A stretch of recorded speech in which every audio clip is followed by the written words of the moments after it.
Ahora continuamos con el estudio sobre la familia, porque toda esta semana vamos a estar reflexionando, como se ha anunciado anteriormente, vamos a estar reflexionando sobre el tema de la familia. Eh, Voy a decir unas cosas que dije hace 2 jueves, solamente para contextualizar un poco lo que vamos a hacer ahora. Hace 2 jueves yo estuve hablando sobre violencia, la violencia que se gesta, la violencia dentro de la familia eh, es porque uno o varios de sus miembros la hacen. No es porque de repente un ente que no sea ser humano la provoca, ¿verdad? Eso no es correcto decir, ¿verdad? La violencia que se gesta, que se desarrolla, implementa dentro del seno de una familia, se le llama violencia intrafamiliar. Esta violencia puede ser generada, provocada, realizada por uno o varios miembros de la familia. Este tipo de violencia es histórico. No es que desde ahora se da la violencia intrafamiliar. Lo que ocurre es que hace muchos siglos eso era visto como algo natural. La violencia intrafamiliar era vista como algo normal. Incluso en un momento de la historia, la violencia también dentro de la familia se veía como, pues sí, era voluntad de Dios, pues, ¿verdad? De interpretar de esa manera equivocada, ¿verdad? Equivocada. No me digo lo correcto, ¿verdad? Creer que la violencia dentro del seno familiar es algo de la voluntad de Dios es absolutamente erróneo pensar eso. Nunca, ni en la Biblia aparece eso. Lo que pasa que sí hay corrientes teológicas que interpretan ciertos textos bíblicos de una manera determinada, ¿verdad? Que justifican ese tipo de violencia. Y hay muchas corrientes teológicas que no lo justifican tampoco, ¿verdad? Que es donde yo estoy ubicado. Entonces, la violencia que se genera, que se experimenta dentro del seno familiar, se le llama violencia intrafamiliar. Ese fenómeno en el siglo pasado se consideraba que era todo lo que ocurre adentro del hogar, adentro de la casa, es privado. Y por lo tanto, el que ejercía violencia, la persona que ejercía violencia dentro del hogar, podía hacer y deshacer, como decimos popularmente. ¿Por qué? Porque es privado y nadie se puede meter. Ese era el razonamiento en esa época. Eso ya no es posible eso. Eso ya está superado, incluso por las leyes del país. Ahora cualquier vecino puede denunciarlo si está oyendo que alguien está ejerciendo violencia. Fíjense bien que no estoy diciendo quién, ¿verdad? Pero cualquier vecino puede llamar a la policía y dar un aviso o poner una denuncia, que es diferente, para que lleguen y capturen a la persona responsable. Eso es ahora legal, hacerlo, legal. ¿Puedo ser yo conocido de esa persona? No, ni siquiera conocido puedo ser para poder hacer eso, ¿verdad? Lo público y lo privado ahora se ha acercado tanto que casi ni existe ahora. Por eso, por eso, y también por la influencia de las redes sociales, es que ahora ustedes han sido testigos con los noticieros, como yo, de que cualquier persona puede filmar con su teléfono, si está viendo un acto de violencia, y solo pasar por ahí, lo postea en las redes sociales y después dicen popularmente, se ha hecho tan como un cliché, ¿verdad? 3 doritos después, capturado, ¿verdad? Capturados. Y en eso hay que tener sumo cuidado también, ¿verdad? Entonces, lo público y lo privado ya casi no existe, ya casi no. Por eso hay que tener cuidado. Dicho de otra manera, hay que ser responsable con la vida que uno tiene. Dicho de otra manera, hay que dar testimonio de la fe que uno tiene, en lo público y mucho más en lo privado, ¿verdad? Entonces, la violencia dentro de la familia, hay factores que inciden para que se genere esa violencia. Esos factores pueden ser de diferente tipo. Realmente la mayoría cae en que esta violencia es generada, la persona que la genera, provoca o realiza, es porque no está bien emocionalmente hablando. ¿Qué quiero decir con eso? Está desequilibrado, podría decirse desequilibrado, podría decirse también que tiene ciertos comportamientos erráticos, actitudes, comprensiones de la vida, muy no apegadas a la realidad.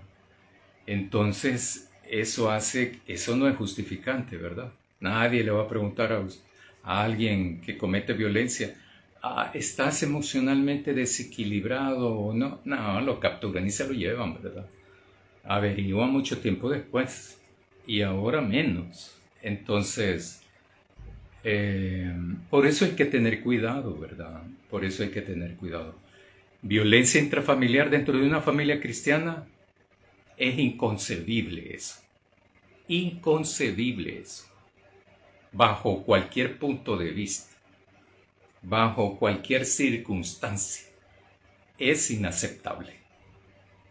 Absolutamente inaceptable.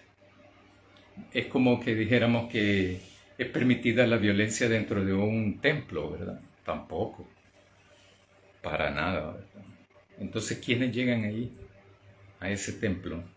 ¿Quiénes son los que habitan en una familia que está experimentando violencia?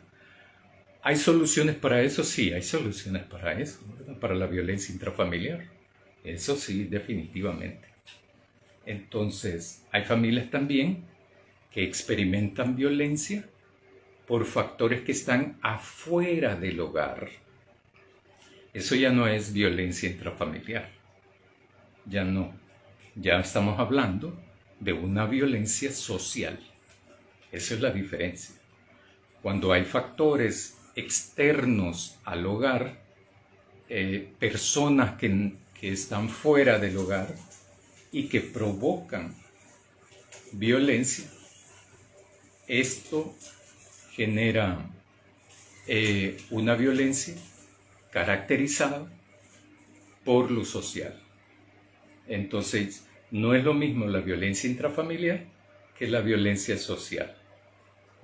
Entonces, ahora el libro, vamos a estudiar un texto, el capítulo 1 del libro en el Antiguo Testamento que es titulado como Ruth. Vamos a estar reflexionando sobre los primeros 18 versículos.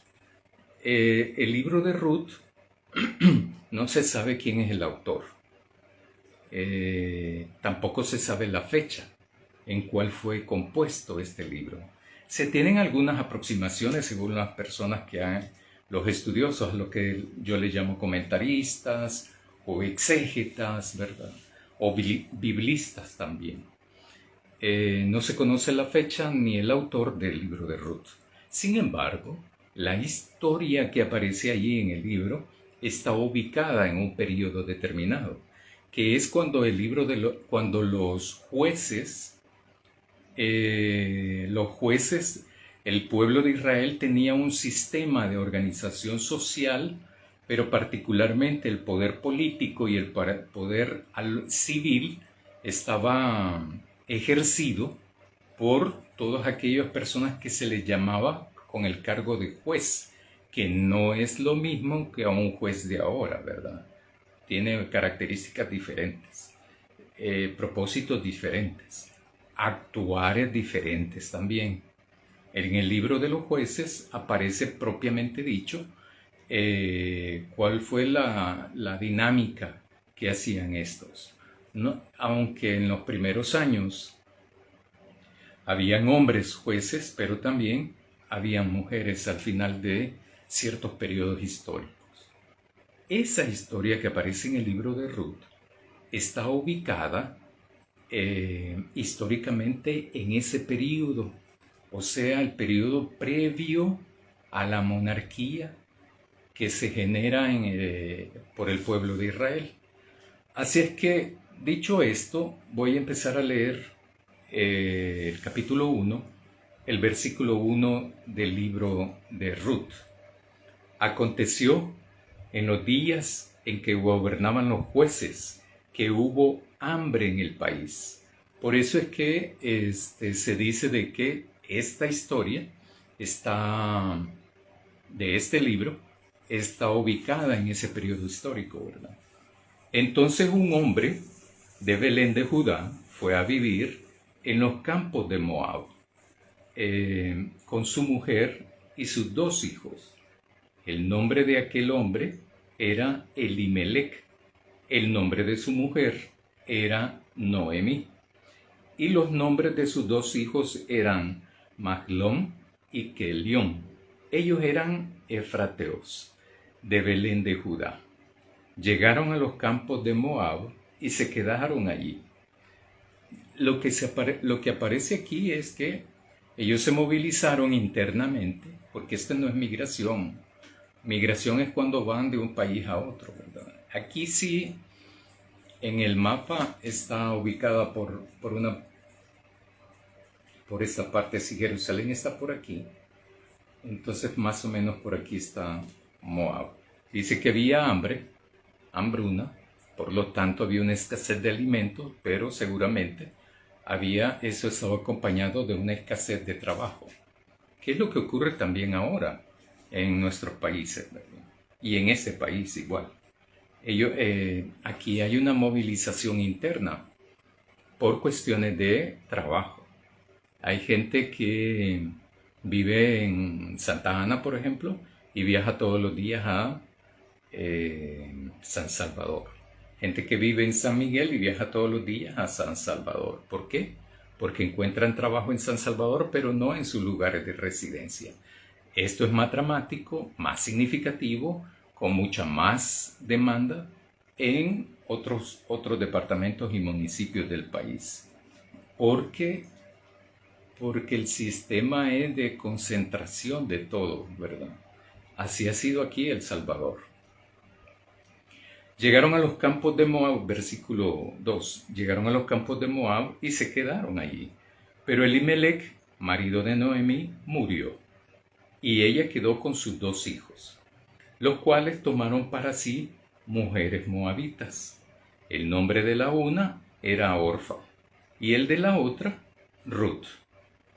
En pocas palabras, el autor de este libro nos está ubicando no solo en el contexto social, en el contexto histórico, pero también nos está ubicando el contexto de la familia, de la cual va a hablar más adelante. El tema para ahora era tipos de familia, ¿verdad? Los cuales tomaron para sí mujeres moabitas. El nombre de la una era Orfa y el de la otra Ruth. Habitaron allí unos 10 años y murieron también los 2 hijos, Mahlón y Kelión, quedando la mujer sin sus 2 hijos y sin su marido, Noemí. Pero también Orfa y Ruth quedaron sin sus maridos, como dice ahí el texto, ¿verdad? Entonces nos dice, Noemí se levantó con sus nueras para regresar de los campos de Moab, porque oyó allí que el Señor había visitado a su pueblo para darles pan. Podría interpretarse eso no literalmente que les daba pan, sino que posible es alimento y también trabajo. Eso es lo que va vinculado con la alimentación, el trabajo, porque entonces no había muchos programas de como hay ahora, ¿verdad? Incluso aquí, en todo el mundo aparece, bueno, internacionalmente la organización se llama Pan para el Mundo, en donde que es un programa de las Naciones Unidas, que a veces lo que hace es alimentos por trabajo, donde van a ciertas comunidades donde han ocurrido generalmente algunos problemas de infraestructura, caminos, etcétera. Por ejemplo, cuando hay inundaciones, etcétera.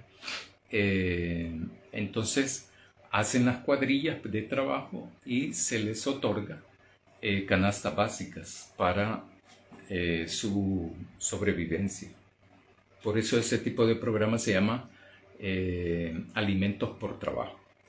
Aquí en el país han existido, creo que en los últimos 70 años han existido esos programas. Salió entonces entonces Noemí se levantó porque había escuchado que el Señor, o sea Dios, había estado otorgando pan al pueblo. Salió con sus 2 nueras, versículo 7, salió con sus 2 nueras del lugar donde estaba. Emprendieron el camino para regresar a la tierra de Judá. Entonces quiere decir que venían de Moab para Judá, porque estaban ellas más en el sur, ¿verdad? Y lo otro es que lo interesante, aquí se va a dar una serie de cosas bien interesantes para el tema que vamos a tratar, o que ya estamos tratando, porque son 2 nueras con la suegra. Aquí, en esta cultura, como en América Latina, como en el norte del continente americano y mucho en el mundo, aparece una connotación bien peyorativa en contra de las suegras. Sin embargo, uno podría hablar sobre ese tema también aquí, pero no lo voy a hacer, solo lo quiero mencionar.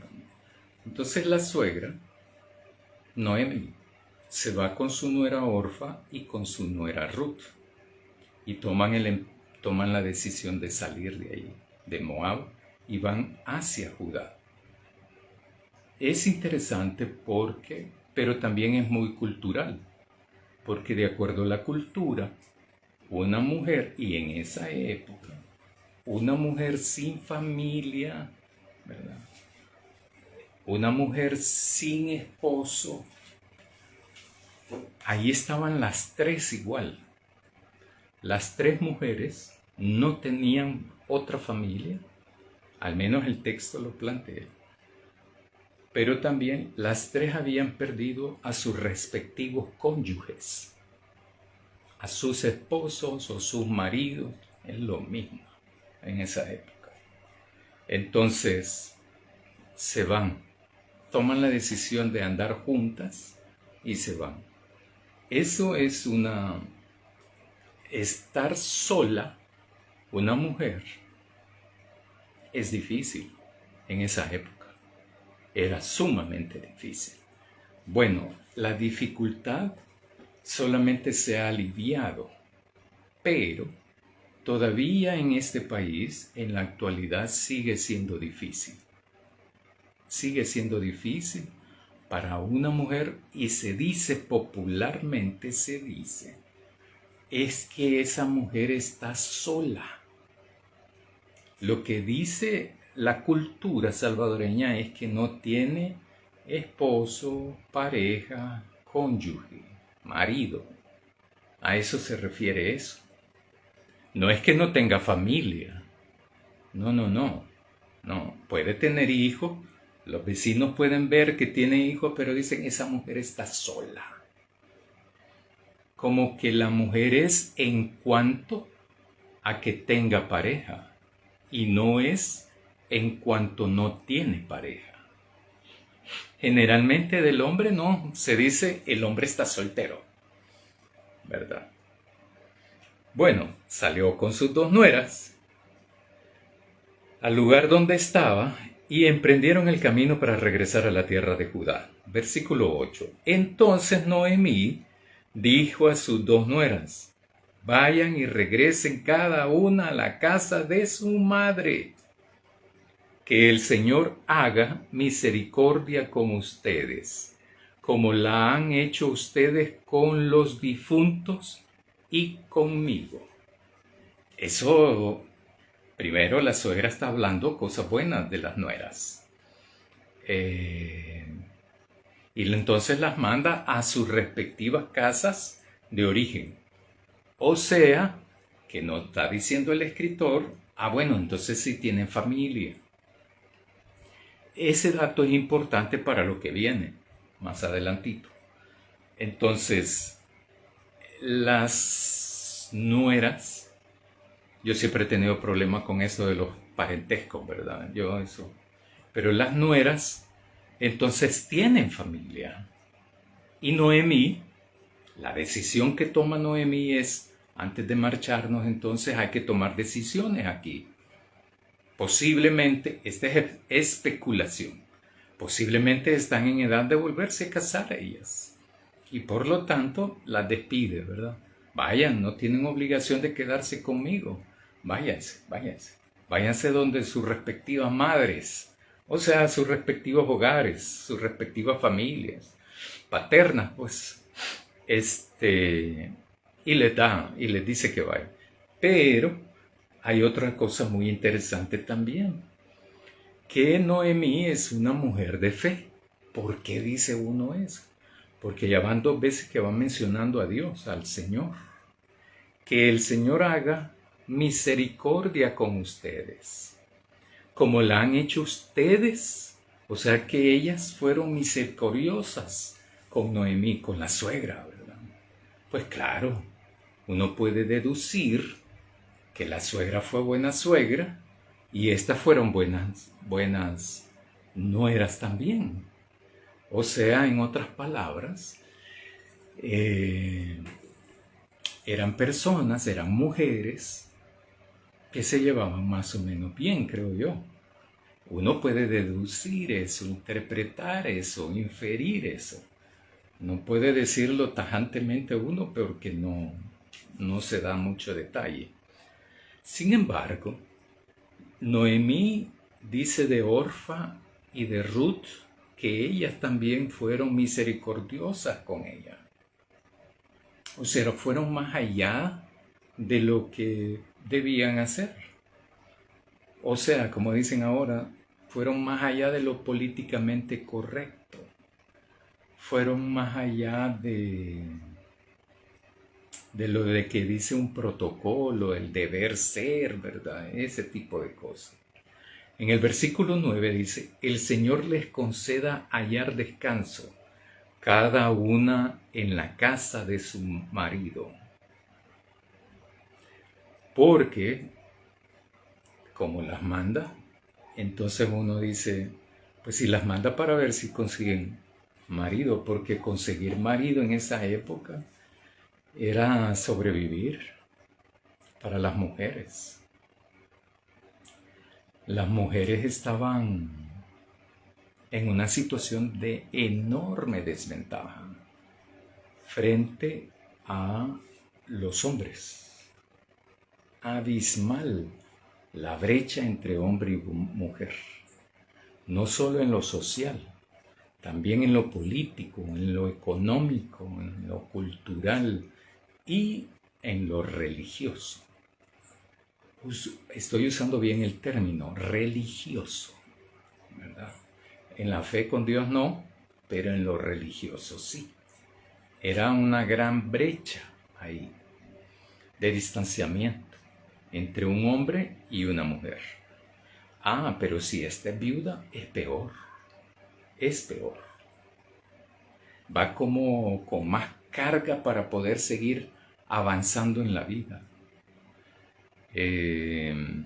Bueno, entonces les dice: el Señor les conceda hallar descanso a cada una en la casa de su marido. Luego las besó y ellas alzaron su voz y lloraron. Y le dijeron: ciertamente nosotras volveremos contigo a tu pueblo. Entonces, esos son detalles del escritor que nos está diciendo también de que las nueras querían a la suegra, pues. La decisión de Noemí de mandarlas, no crean que es fácil también, ¿verdad? No es una cuestión de que, ay, me estorban estas dos, ¿verdad? Me voy a deshacer de ellas. No. Es probable que se querían entre las tres mutuamente. Y fue difícil para Noemí decir eso, porque ser viuda sola era más difícil que tener 3 viudas. Era más difícil todavía. Por eso es que en el Antiguo Testamento aparece como la clase más abajo, más baja, más excluida, más desprovista de todo. Abajo de ella solo el suelo, pues, ¿verdad? La viuda, el extranjero. Entonces, Noemí le responde, porque fue significativamente bueno escuchar eso. Vuélvanse, hijas mías. Ya ahí el autor nos está colocando y dando otro elemento más. O sea, Noemí como suegra ya no ve a las nueras como nueras, ¿verdad? Sino como hijas. En la actualidad a veces las suegras también les dicen a los yernos, va, hijo, pero por detrás, ¿verdad? O viceversa. Igual con las nueras, ¿verdad? Sin embargo, aquí no. Aquí les dice: vuélvanse, o sea, no, váyanse, hijas mías. ¿Para qué han de venir conmigo? ¿Acaso tengo más hijos en el vientre que puedan ser sus maridos? Vuélvanse, hijas mías, vayan, porque yo ya soy demasiado vieja para tener marido. O sea, la mujer está diciendo: ya no voy a tener hijos, pues, ¿verdad? Ya soy demasiado vieja. Ya no puedo darles hijos. Ya no puedo tener hijos para darles marido, ¿verdad? A eso se refiere. Aunque dijera que tengo esperanza, si esta noche yo tuviera marido y aún diera a luz hijos, ¿esperarían ustedes hasta que crecieran? ¿Han de quedarse sin casar por causa de ellos? No, hijas mías, mi amargura es mayor que la de ustedes, porque la mano del Señor se ha levantado contra mí. Y ahí es bien interesante, que no me voy a meter en ese tema, pero así era la comprensión en esa época. Así era la forma de entender a Dios en esa época. No estoy diciendo que es lo correcto, pero así era la forma de entender. La muerte de su marido, la muerte de sus 2 hijos, Noemí la ha interpretado de que Dios se levantó la mano en contra de ella. Dicho de otra manera, que Dios la está castigando. Nosotros sabemos que eso no es así, ¿verdad? Ni en esa época ni en la época actual. Pero esa era la forma de entender las cosas, porque en esa época la gente creía de que Dios me mandaba la enfermedad y Dios me mandaba la salud. Entonces, la gente creía eso. ¿Por qué? ¿Por qué Dios me manda la enfermedad, el fallecimiento de mis seres queridos? Porque quizás yo me he portado mal con Dios. Dios me está corrigiendo, castigando. Si eso fuese así, mejor me hubiera matado a mí, ¿va? Y no a un inocente. Entonces, pero esa era la forma de entender a Dios en esa época.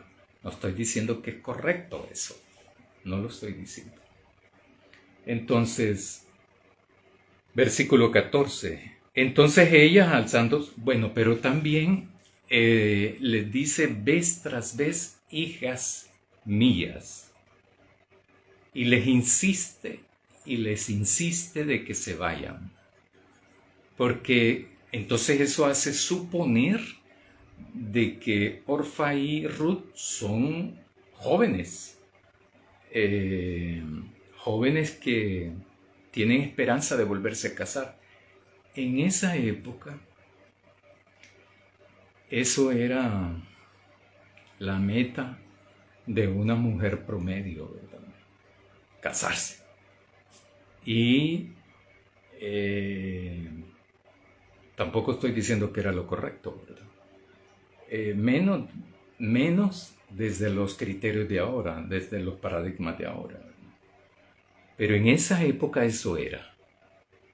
Y si el fulano con el que te iba a casar, la mujer, tenía ganado, a mejor.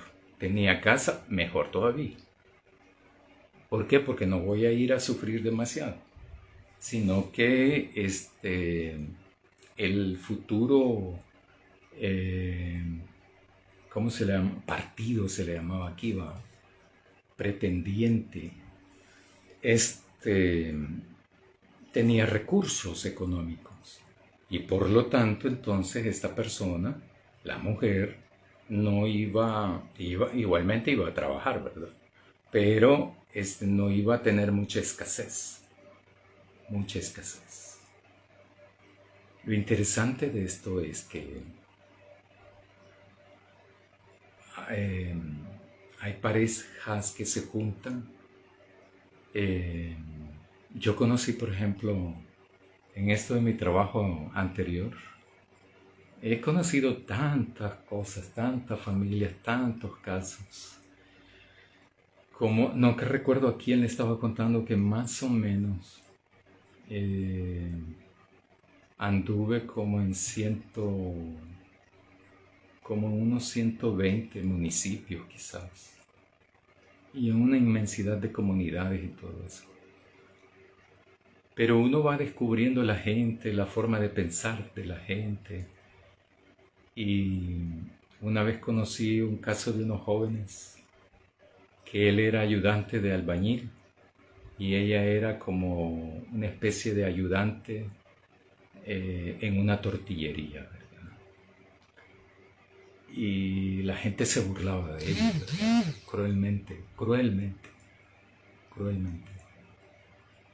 Pero ellos enamoradísimos, ¿verdad?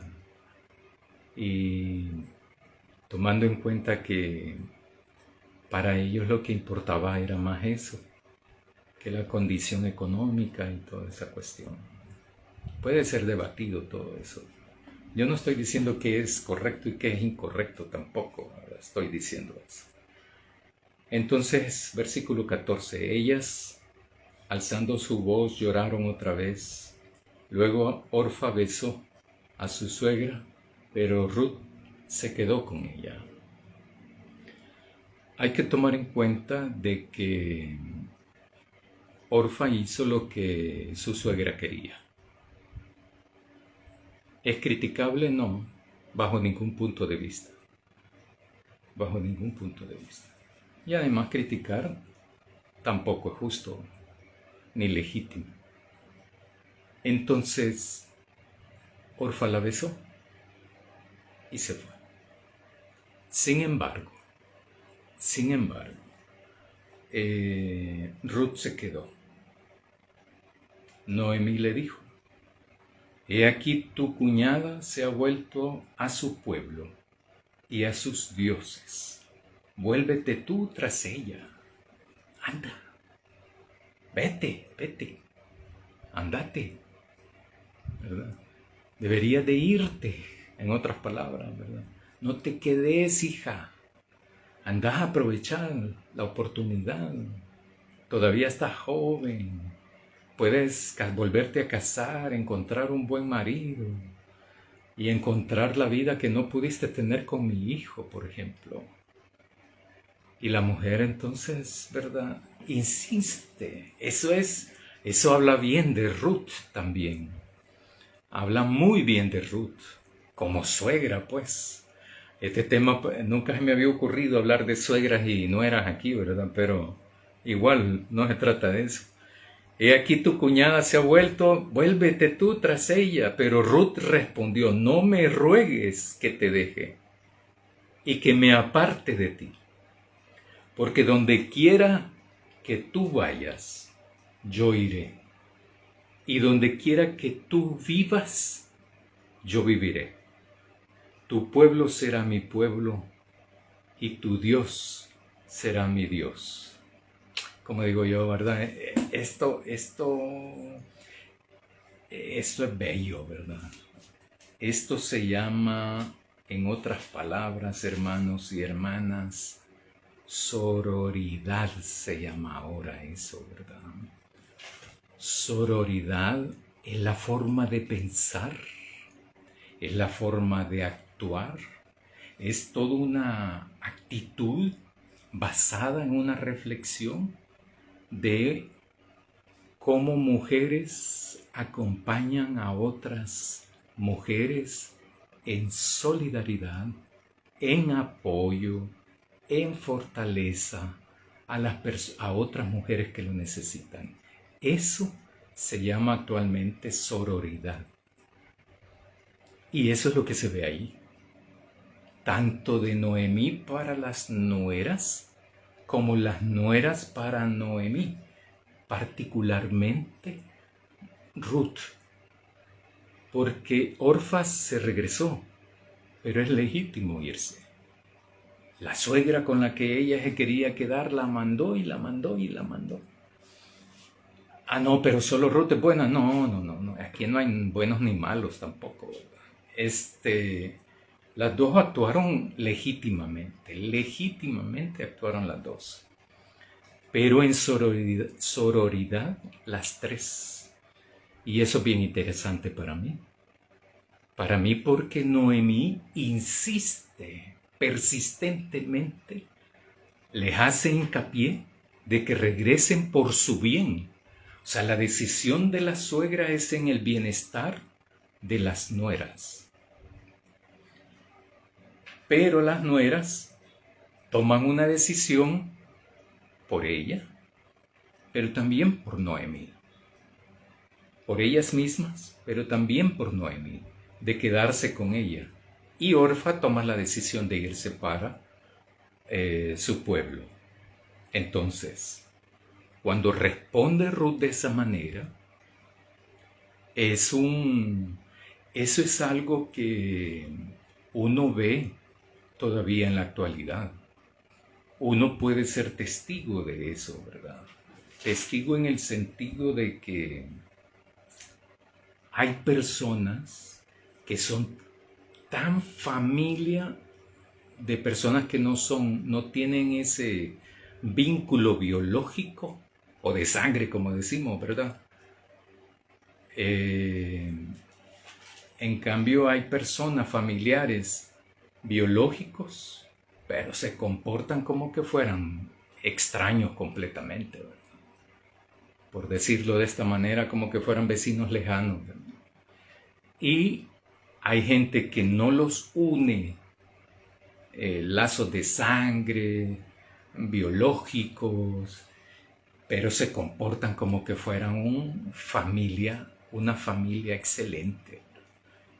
Ese tipo de familia, ese es un tipo de familia que estamos viendo aquí. Pero hay muchos tipos de familia en la Biblia, varios tipos de familia que gozan de la bendición de Dios. La tipología de la familia no es el punto para gozar de la bendición de Dios. Es la actitud frente a Dios y la actitud frente al prójimo. Ese es el punto. Ese es el meollo del asunto llamado fe en Jesucristo. Aquí vemos un ejemplo de una familia que está compuesta por una suegra y una nuera. Hasta este momento. Ustedes conocen la historia. Yo no me voy a meter en ello, ¿verdad? Porque no es el propósito. Pero es sumamente interesante esto. ¿Qué es lo que me determina a mí ser familia de otros? ¿Qué es lo que me determina esto? La sangre, lo biológico. ¿O hay otros factores que intervienen? ¿Verdad? Porque en la actualidad, ¿qué es la familia? ¿Qué es la familia en la actualidad? Hay familias por diferentes aspectos biológicos, por ejemplo, pero también por diferentes aspectos afectivos. Estas familias se organizan de diferente tipología. Hay mamá, papá, hijos, mamá, papá, hijas. Hay mamá, papá, hijos e hijas. Y así puedo ir haciendo la diferencia, ¿verdad? Hay mamá, papá, hijos, hijas, tíos, abuelos, etcétera, etcétera, etcétera, etcétera. Hay papá, mamá, hijos biológicos, hijas biológicas, hijos adoptivos también. Y son familia. Hay familias también compuestas por mamá, hijos, mamá, hijas, papá, hijos, nada más, papá, hijas, nada más. Hay familias también de cónyuges nada más, de esposos nada más, de parejas nada más, de dos pues.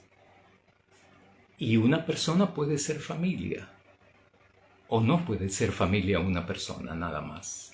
O una familia unipersonal, por ejemplo, ¿verdad? Esta persona no tiene otra familia más que es él. Conozco casos así, por ejemplo, cuando son personas que son huérfanos, ¿verdad? O personas que fueron, lo voy a decir de esta manera, ¿verdad? Fueron regalados en instituciones como albergues infantiles, que conocí varios casos de eso también. Estos no conocen a sus familias extendidas, no conocieron a su mamá ni a su papá, por ejemplo, y están solos, y de amargura no tienen ni un pelo esto, ¿verdad? Porque todavía me mantengo en algunos que otros contactos con ellos, ¿verdad? Son adultos de 35 años, por ejemplo, 37 años. La tipología no es el punto, hermanos y hermanas. Para gozar de la bendición de Dios, por ejemplo. No. El tipo de familia no es lo que está en cuestión aquí. Lo que está en cuestión aquí es mi actitud frente a Dios y mi actitud frente al prójimo. Porque yo decía eso hace 2 jueves también, de que donde se experimenta mucho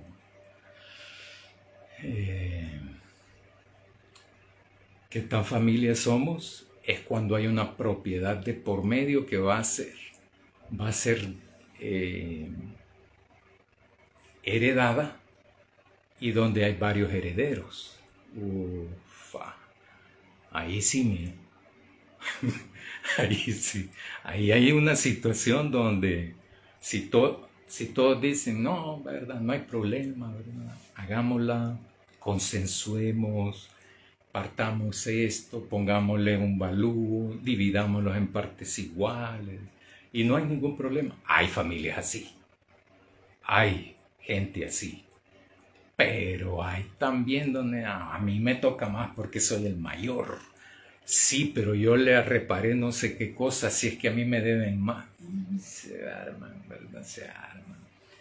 Estuve trabajando en un lugar, en un municipio, no hace mucho tiempo, en el 2019, ocurrió el evento ese. Yo me enteré en el 2021, donde la heredera de un terreno era una señora aproximadamente de unos 60 años. Y un sobrino era el único que,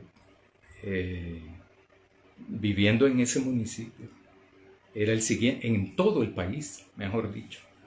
En todo el país era el único, era el otro heredero por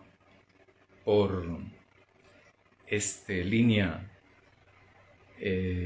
consanguínea. Entonces, el rumor era de que este sobrino había mandado a asesinar a la tía solo por quedarse con el terreno. Cuando yo conozco al sobrino, en el año 2020, yo lo conocí, ¿verdad? Lo conocía y todo. O sea, lo conocí ahí para cuando llegué a trabajar ahí. Y pues sí, a mí me pareció amable el hombre, ¿verdad? Era un hombre adulto. Y aproximadamente como de unos 40 años de edad. Entonces, pero con el tiempo, como yo estuve varios años trabajando ahí, entonces después me enteré de eso. Después me enteré de eso. ¿Quiénes son familia? ¿Quiénes son familia? Tradicionalmente se habla de familia por lazos consanguíneos, como decía, yo no sé si todavía dice el Código Civil eso. Pero también hay familia, decimos nosotros, política, que no tiene nada que ver con la política, pero son los parientes del cónyuge, ¿verdad? Entonces eso constituye de que nos empecemos a ver, a tratar como una tipo de familia, ¿verdad? Parecido, etcétera, etcétera. Pero como le digo yo también, les he dicho también, es que hay familias así como hay amigos, hay amigas que se comportan como que fueran familia biológica. Yo he conocido a gente que se trata de esa manera y son tan solidarios, tan cariñosos, tan amorosos, pues van hasta el infierno con cualquiera, ¿verdad? Entonces, ese es un dicho, hermano, ¿verdad? No lo vayan a tomar en serio. Y entonces, ¿qué es lo que me determina a mí eso? Hay hermanos biológicos que ni se hablan viviendo bajo el mismo techo. Y entonces, ¿qué es lo que me determina ser familia? Ese es el punto aquí. Eso es lo que me determina mi relación con Dios. ¿Cómo es posible que voy a estar en bronca con mi hermano biológico, con mi hermana biológica, con mi mamá, con mi papá, con mi tío, mi abuelo, etcétera, etcétera, etcétera, etcétera, etcétera, biológico, y en paz con Dios? No es posible. No es posible. Entonces, pero como tampoco ese es el punto aquí, ¿verdad?